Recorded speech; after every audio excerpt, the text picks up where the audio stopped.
If you have ever wondered about financing options, what is out there for buying your franchise, stay tuned. We're speaking today with Eric Schechterman from Benetrends Financial.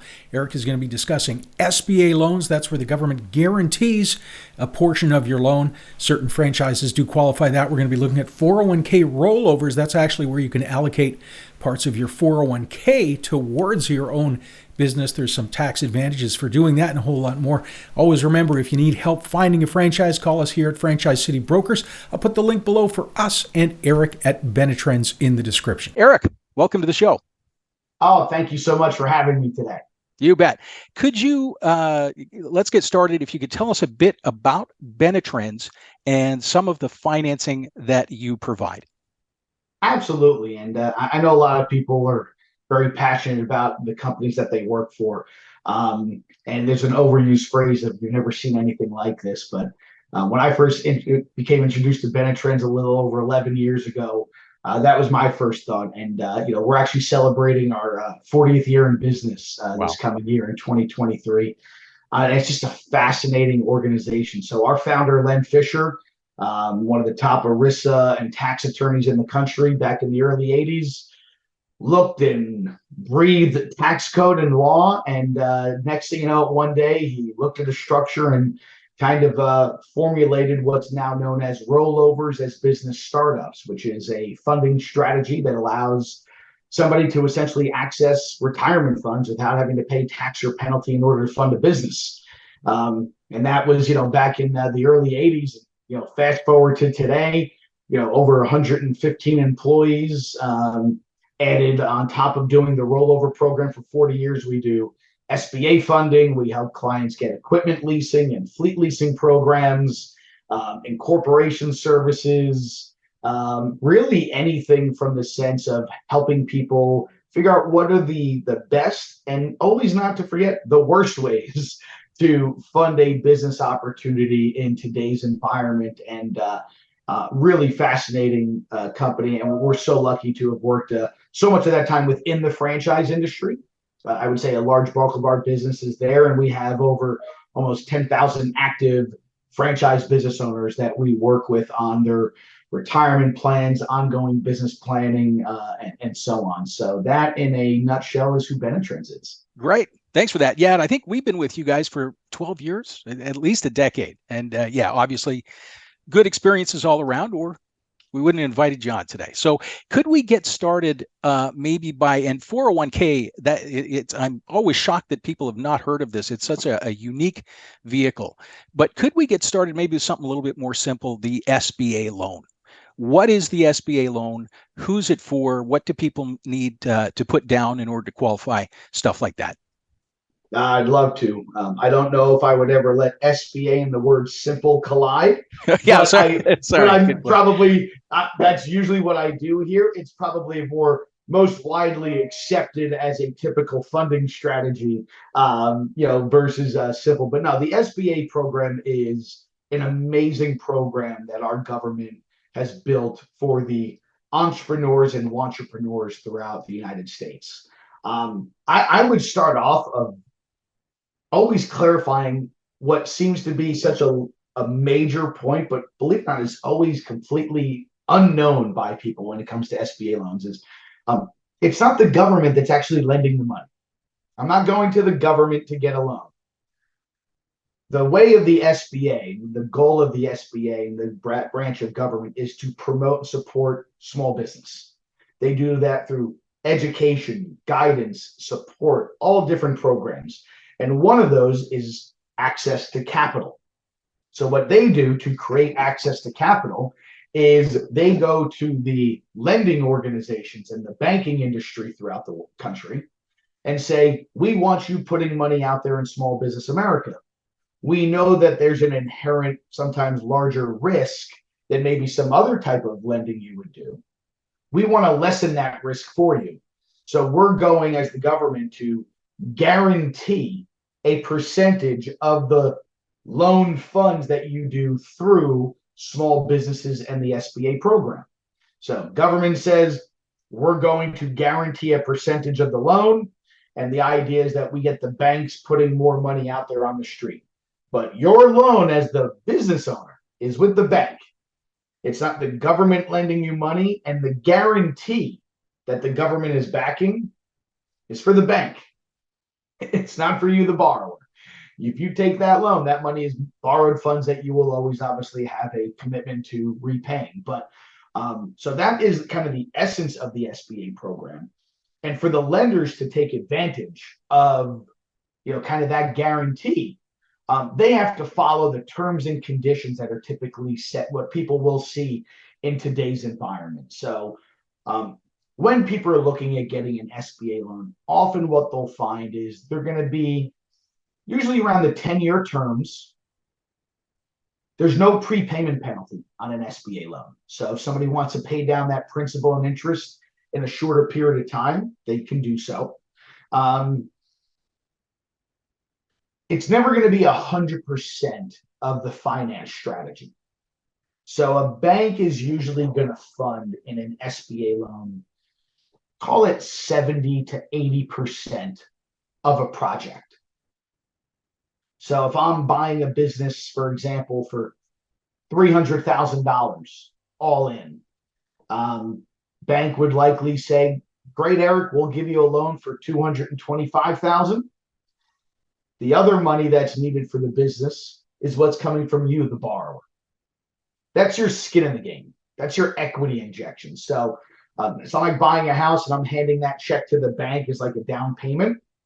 It's me showing the bank what cost I've covered, paying a franchise fee, buying some equipment, certain things like that.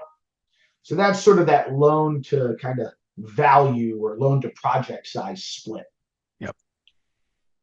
Kind of the last part that I would probably focus on without getting to too much the devil the details of SBA is the interest rate, which is obviously a very popular topic amongst all dinner tables and holiday parties and everything else going on right now. An unpopular topic these days, though. Yes, absolutely. Absolutely. So being a federally guaranteed loan program, SBA loans are tied to the federal interest rate. So the way it works with the SBA program is that the government essentially and the lenders are allowed to charge often up to prime plus 2.75%. So right now, prime is 7. So that means in today's market, I'm probably seeing an interest rate in the 9.75 range. Yep. Now, a couple of things there. Number one, when I do get that loan, in most cases, especially in the small business and franchise space, those loans are always going to be tied to prime. Prime is not a fixed number. Therefore, by definition, meaning these are not fixed rate loans. So the bank says, here's your prime plus this rate for the loan. So that exists throughout the history of the loan. So as prime changes, so does the rate of your loan. So these are not fixed rate loans.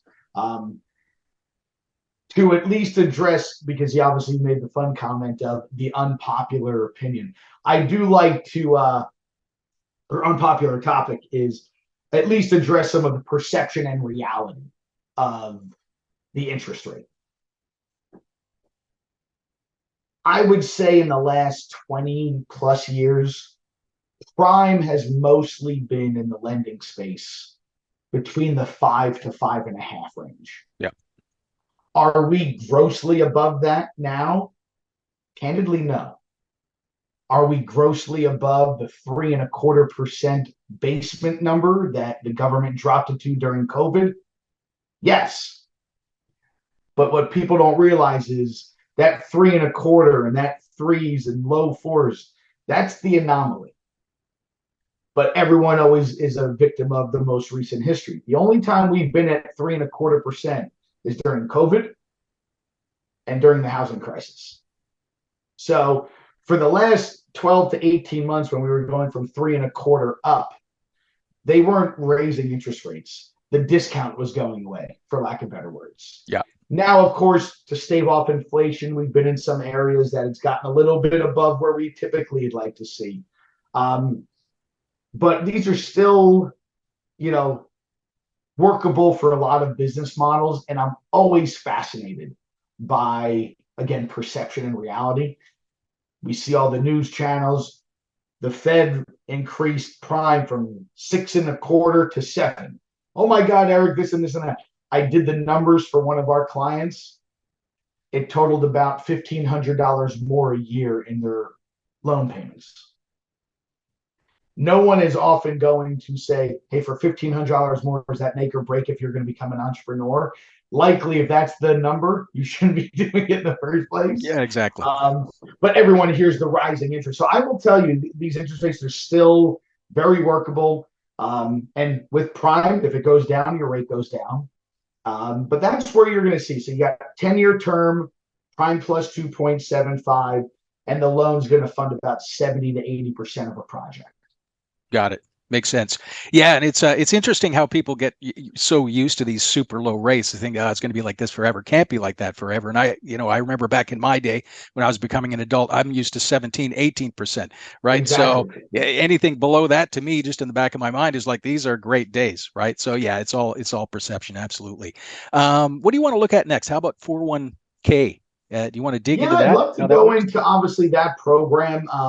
The last couple things, because I just like to always keep track of kind of like the aha moments. There's all the detail that I talked about with SBA. I think more of the stuff that you're not going to see on the bank commercials, stuff that you're not going to hear from lenders, funding companies, just kind of the what you need to know. What I always like to remind people, going all the way back to the beginning, remember, these are banks that are doing the loans. Banks are businesses. Businesses operate in all different worlds and silos and lanes. Not every bank in the country is an SBA lender. Not every bank that does SBA loans does all small businesses. Not everyone that does small businesses does franchising. Not everyone that does franchising does all I mean, these banks have become more and more siloed over time. And I would tell you, if I meet 10 people that have pursued an SBA loan without success, 9 times out of 10, it had nothing to do with them as a borrower or the business they were looking at. They went to the wrong bank. Right. And the problem is the bank doesn't say, hey, this just doesn't match our appetite. They Right. say, we don't like this loan. And the person starts to think there's something wrong with their business opportunity, when really it's, I took my brick and mortar franchise opportunity loan to a bank that only likes service-based brands. So knowing what bank to go to is very important. And the last part, so I'm more than happy to move off of SBA loans, is the S in SBA does not stand for speed. Yeah. It's We've seen that. it's a great process, but it's a process. There's checkpoints, homework, business plans, projections. There's no such thing as starting that process too early. Got it. But to your point, going into the next on the retirement funds, while we've seen that program for almost 4 decades on our end, it's actually very interesting. It's the prevalence of people doing SBA loans that we've seen this explode even more. Because of that is liquidity is such a big part of a borrower's ability to get an SBA loan. The bank wants to see that somebody can put their 20 or 30% in, but also have some money left over. And where's that liquidity? Not everyone's going to keep it in their checking and savings account.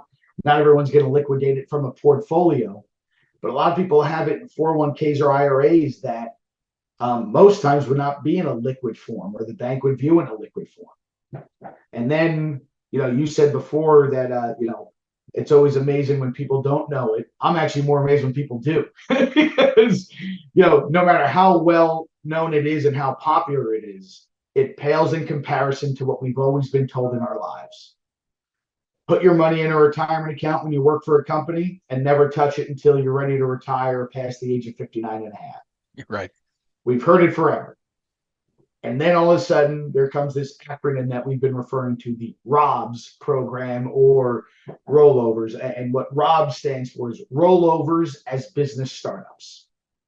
And I've been told by the powers that be that no, that was not intentional when the IRS gave it its formal title, 20, 30 plus years ago, where that acronym spelled the word ROBS. Maybe they're being robbed of their tax dollars, but it really is an amazing program. But what I've always been most fascinated by, Robert, and what I've always found helpful is talking about what I just talked about, with what we've been told in our corporate lives. Most people have funded a business with retirement funds in their lives. The difference here is rather than funding somebody else's, you're funding your own. And when people start realizing this is very similar to what happens in the corporate world every day. So, for example, if I work at Apple today, and I'm an employee there, and I have a 401k, and I've been there for 20 years, and I've got $400,000 in my 401k. And tomorrow I decide I'm going to go take a job with Johnson and Johnson. Well, when I leave Apple, I have a couple of different things I can do with my retirement account, right? I could roll it over to an IRA, an individual retirement account of my own. I could also roll it over to my new employer's retirement plan.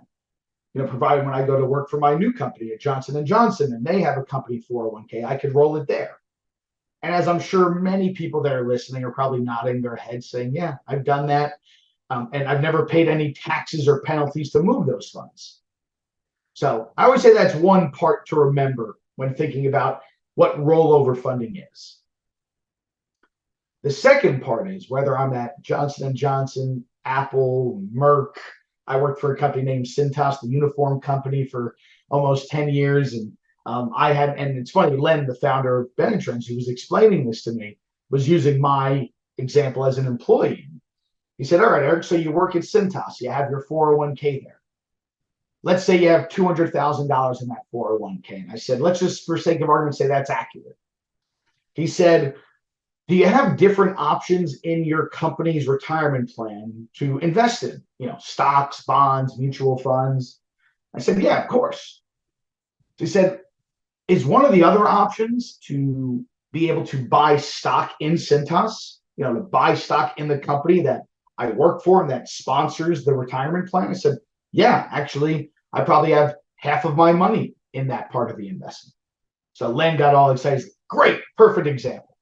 So he said, so you have $100,000 in traditional, and you put $100,000 of your 401k in your Cintas company stock. And again, I'm listening to him like, what are you teaching me here, buddy? Like, this doesn't tell me how I can fund a business. And he said, all right, Eric, is it fair to say that your retirement plan now owns those shares of Cintas? That's what it bought as its investment. And again, I'm nodding along like, great, all standard stuff. And then he threw me for the curveball. And he said, all right, Eric, where did the money go that your retirement plan used to buy those shares? And I think I looked at him with a blank stare for about 45 seconds. And then I said, wait a minute, that was real money? He says, yes, Eric, that was real money. That was your plan's cash. Your plan bought the shares, and that's what it owns now as its investment. Who did they buy those shares from? They bought them from Cintas.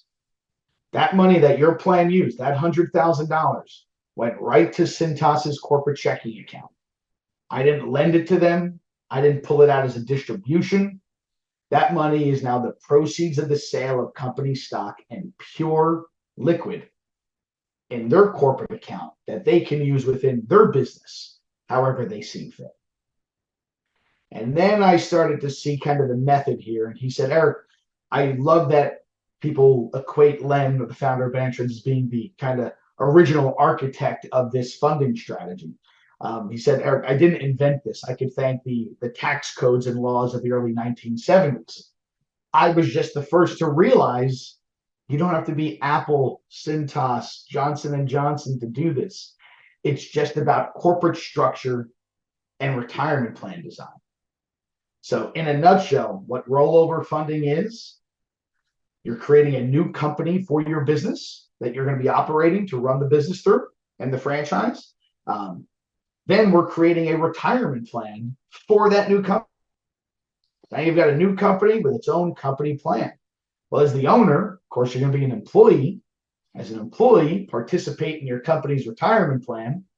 Just like going from one employer to another, I can roll over funds into that new plan without any taxable event. And once those funds are in that plan allows different investment options through like a Fidelity, Schwab, whoever for traditional investments. But of course, what's one of the other options going to be? To buy stock in the company itself. So I can roll over whatever amount I seem fit into my new plan, use that money to buy the shares of stock of my corporation through my plan. The plan owns those shares as its investment, and the proceeds from that stock sale, the money my plan used to buy those shares, goes directly to my company's corporate checking account. It's not a loan. It's not an early withdrawal. There is no debt service on this money, no interest, no payback.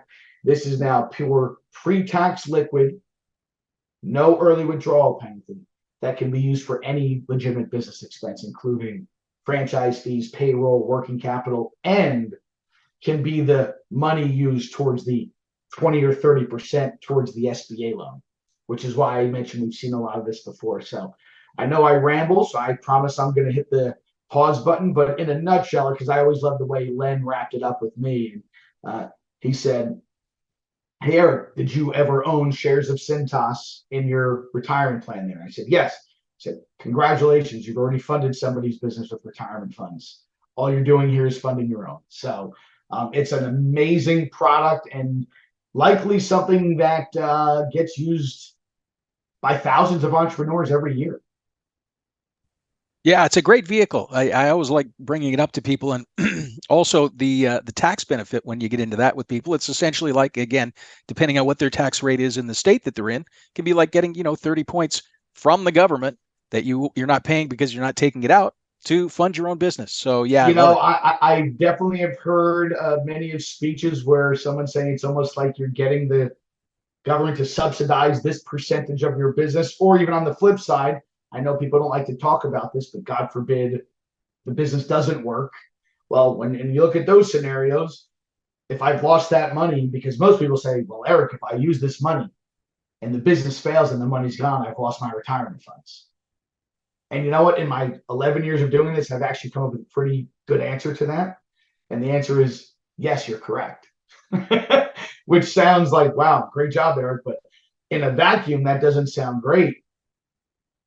But if somebody's familiar with another source of funding that I get to use, spend it all, business fails and the money's gone, that I magically get back, please let me know. All money that you use and the business doesn't work and it's gone, it's gone. The difference is if I had done it through a rollover, that money, to your point, Robert, is pre-tax.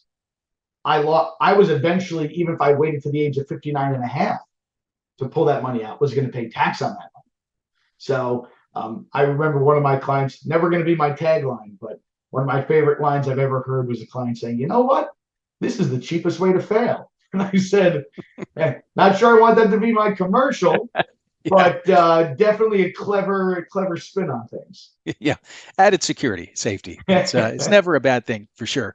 Okay, up next, I guess, could we look at the HELOC home equity line of credit and securities-backed line of credit? I would assume there's some similar dynamics there. If we could wrap those together and let folks know what those would look like. Yeah, I mean, it's always fascinating to remind people about products that have been in place for decades. They just don't always remain top of mind. So I really refer to it as you can take lines of credit against different assets. You can take a line of credit against your home in like a home equity line of credit. But just like that, you can also use a stock portfolio, not one that's tied to a retirement account, but a traditional stocks, bonds, mutual funds investment portfolio. And just like you can leverage the equity in your home for a line of credit, you can leverage your stock portfolio for a line of credit. And what that line of credit does in either scenario is you're pledging that asset as collateral. So on a home equity line of credit, most lenders will do 60 to 70% of the equity that you have in the home. So in my primary residence, if I have X amount of dollars of, balance of the mortgage to the value of the homes, which, I know it's not exactly where we were a couple of years ago, but home values have shot up. I saw a stat the other day that HELOCs are up 62% in the first 6 months of 22 than they were in the previous year. That data usually comes in every 6 months. So, big aspect there. And you can get that at a very low interest rate. Same thing on a portfolio line of credit. They'll take the value of the portfolio and usually give you a line of credit around 60 to 70% of the value of the portfolio. And what's beautiful about that, you're not selling your stocks. You're not liquidating it. You're not pulling them out. You're not paying capital gains on any. They stay right where they are. So in theory, if those are remaining in investments that are earning a higher rate than the interest rate you're borrowing them at, it's a really nifty way to access capital. And one thing I think people make so many mistakes on is sometimes multiple options feels messy to people. And I would say might feel a certain way, doesn't mean it's wrong. And what I mean there, I've literally worked with a client that combined a home equity line of credit and a portfolio loan along with a ROBS. I've seen somebody do all three of those to be the down payment and equity injection for the SBA loan. Just because it's pieced together doesn't mean it creates the right puzzle picture. So, but yeah, the lines of credit are great opportunities. I would even say, this is an interesting phrase, and it's challenging because obviously we do a lot of work within the SBA world. I am seeing a trend and understand it where somebody can do a home equity line of credit versus an SBA loan. They're often going the HELOC route right now. One, from a pure sense of it's typically going to be a lower interest rate, so it's cheaper money. And two, in some of the SBA loans, once you get up to certain loan amounts, the bank might want to take the home as collateral anyway. So either way, you're leveraging the home for borrowed funds. Do you want to do it at 10% or 6%? So, but no, lines of credit can be really good sources. You just have to have the asset. And the one area that sometimes does become a challenge, especially in sometimes the franchise space when people are leaving the corporate world, is a lot of those sometimes can be just purely based on debt to income ratio. So if you've left your job and there's no income, that debt to income ratio doesn't look good. Got it. I'm curious, is there ever like a margin call? Does that happen in this space if the value of the home goes down precipitously or, the portfolio drops? Does that ever happen, or they just kind of let it be if the payments are coming in? It's the most common kind of bugaboo that's kind of asked about on a portfolio loan of what if there's a margin call, or on a HELOC, what happens if we get into like a 2008 and other than that 2008 and 9 time, what I would say is, are those the potential hurdles of those or negative outcomes? Yes. All I can do is speak from personal experience. In 11 years, have I met anybody that has had a margin call on their portfolio loan? No, I have not. Right. Have I met anybody that's had the home? I think there's always ways to negotiate it out or do certain things, or there's a certain trend that's happening. People start to back out of that before that happens. It's almost like when somebody says, like on the SBA loan, I pledge the home as collateral. Have I ever met anybody that actually lost their home because they took out an SBA? I have not. Has it happened? I don't know. But yes, those are the potential downfalls, but they would I would say if that was happening, there are probably larger factors at play that are probably even more concerning. Yeah, I absolutely. Be the end of the world. Mad Max. Yeah. Right. So yeah, got it. I was just curious on that. So what do we got left? We got about 5 minutes. Yeah. Conventional loans and equipment leasing we have left over. Do you want to cover that? Absolutely. Equipment leasing, easiest way to think about it. Probably a lot of the people in the audience have leased a vehicle. Think about it that way. There's a lot of great business opportunities, franchise opportunities, where a big part of the investment is a vehicle, certain equipment that's needed, fitness equipment, all these different things. Well, a lot of the times those things can be leased or even leased to own. So it's a non-SBA option, and it's usually a lower interest rate, and can really be a nifty way of covering a big chunk of an investment if that equipment or vehicles, even the wraps, the taxes, the tags, all that stuff. So that's a great option. Conventional lending, when you're ready to open your second location, your third, your fifth, your 10th, buy 6 more territories, own 5 businesses, and want to buy 3 more, probably the route to go. Looking at a business for your first time, like we were talking about before, banks or businesses, they all have their appetites, not the conventional appetite world. It's not really where they play. It's not really where they often want to be. They're there to sweep up I built my empire, let me build it bigger. And you can get maybe more fixed rates and different terms, but conventional loans, I don't spend too much time on, because usually you're pursuing one because your business is working. And if your business is working, getting lending to make it get bigger will probably be one of the easier experiences you'll have as an entrepreneur. Yeah. You're right. There's a comedian who says that, when you need money, no one wants to give it to you. When you got money, everybody's throwing you. So, exactly. Yeah, very true. Cool. Anything else you wanted to add before we wrap up? No, I mean, I would say my favorite suggestions are that I always leave is any entrepreneur, somebody considering franchising, all these different great opportunities, is there's no such thing as looking at funding too early. I feel like funding feels so like, oh, wow, this is real to people. I always look at it this way. Before I start looking at homes, I get pre-qualified for a mortgage, so I know what type house I can buy. Yep. Go figure out what your funding options are. Next, when you eventually decide what you want to do, you can start limiting yourself. Don't limit your options getting started. Look at rollover, look at SBA, look at HELOC, look at everything else. And most important, everyone goes in and says, I want to find the right way to fund my business. There's no right way. What I would often say is try to identify what the wrong way is. There could be 2 or 3 right ways, but if we identify this is an asset you don't want to touch, then I think people's brain, just sometimes that little paradigm shift of, oh yeah, that feels so much better. I just have to cancel out one thing as opposed to canceling out 8 things and picking the one perfect thing. Absolutely. Absolutely. Perfect. Well, that was super helpful. Appreciate you coming on today. Viewers, we're going to put a link down below. You need some help in financing, get a hold of Eric.